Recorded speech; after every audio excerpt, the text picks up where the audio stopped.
그다음에는 이 테슬라 관련 소식인데 테슬라 지난주 금요일 날 장중에 약간 사건이 많았습니다. 여기 주가만 보셔도 주가가 막 이렇게 급락했다가 다시 급반등했다가 그런 약간 일화가 있었는데 결국 이 로이터에서 테슬라 저가형 전기차 모델 2 생산 계획을 폐기했다라는 이제 보도를 하는 바람에 그래서 주가가 장중에 엄청 흘러내렸다가 흘러내리니까 바로 일론 머스크 CEO가 이 X에 올렸죠.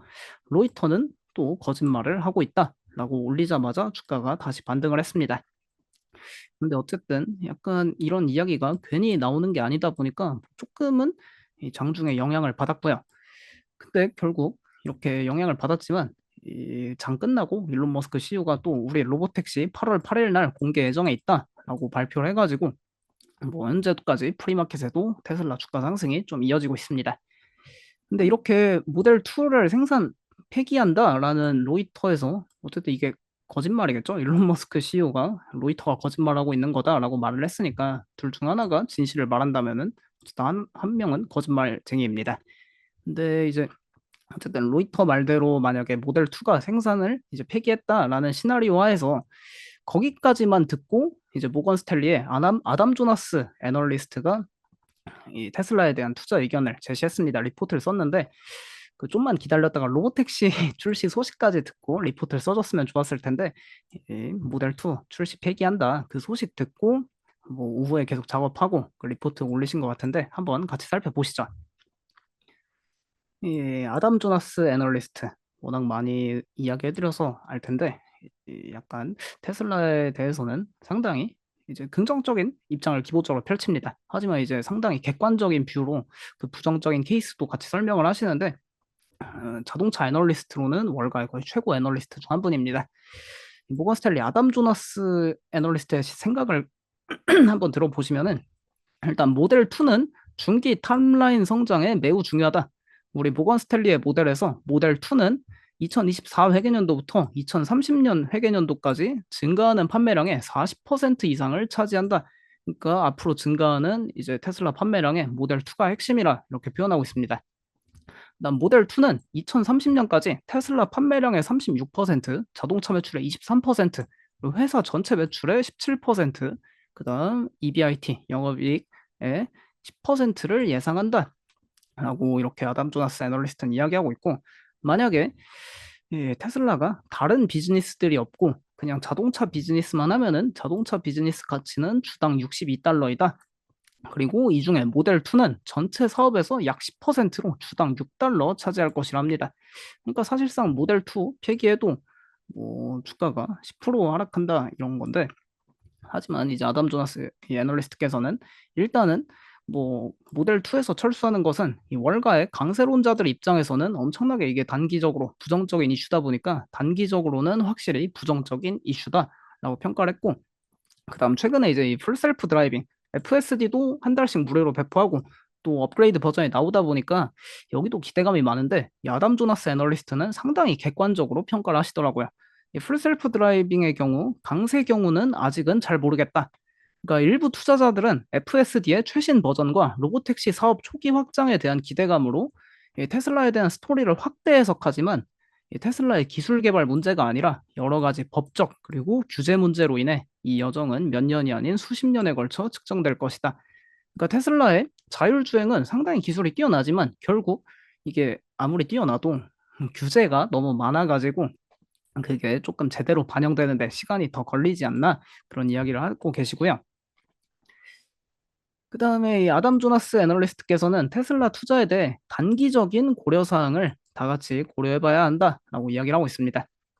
일단 우려 요인으로 판매량과 현금 흐름에 대한 기대치가 낮아질 것에 대비하라. 투자자들에게 단기적인 수치를 낮출 것을 촉구한다. 2024 회계년도에 모든 전기차 업계가 직면할 문제는 재무 성과에 훨씬 더 결정적인 영향을 미칠 것으로 예상한다. 라면서 올해는 조금 이 전기차 사업이 쉽지만은 않을 거다라고 약간 우려를 표하고 있고요. 그래서 이 약세의 경우 여기서 뭐 데몬 모드라고 악마 모드라고 표현하던데 약세의 경우에는 잠재적인 현금 소진과 낮은 성장률에 대응하기 위해 손익분기점을 낮추기 위한 이 테슬라의 인력 감축 그리고 기타 조치를 포함한 비용 절감 노력을 시작할 것으로 예상한다.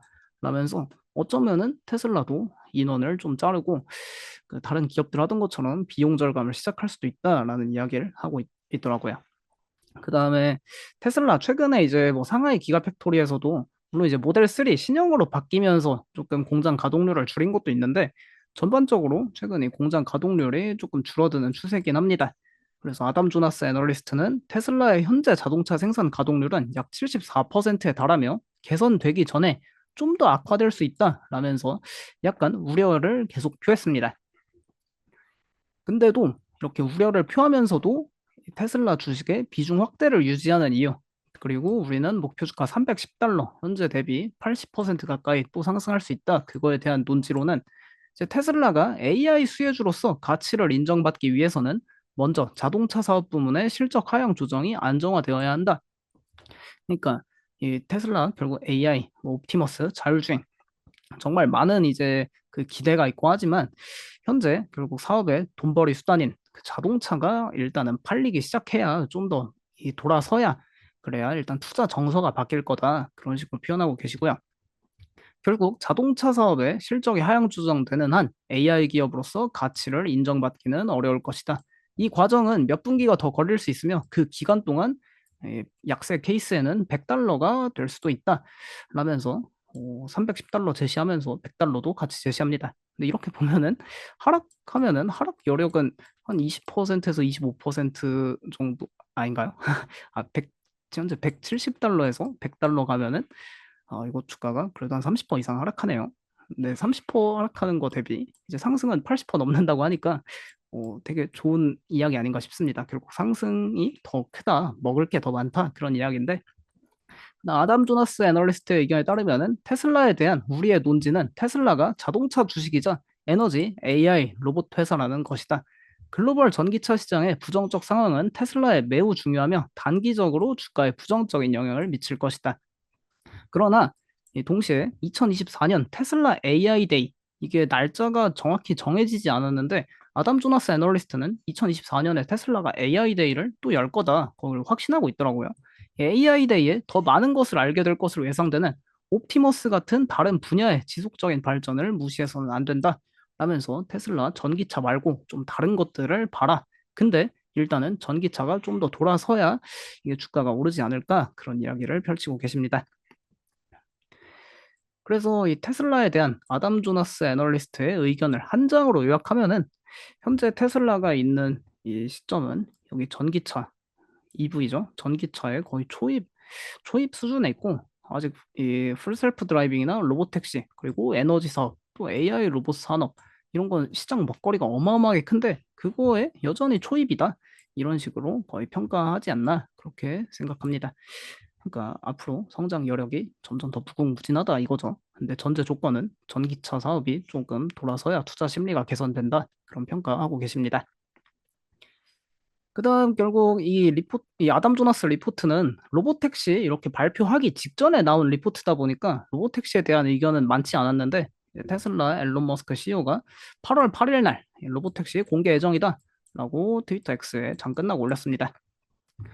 결국 이 컨셉은 이런 식으로 나올 게 조금 유력해 보이는데 왜냐면 이 컨셉 아트를 이 국내에도 서점 가면 있죠. 월터 아이작슨 이 저자가 쓰신 한국에도 그때 오셨던 것 같은데 일론 머스크 그 전기 쓰신 분입니다.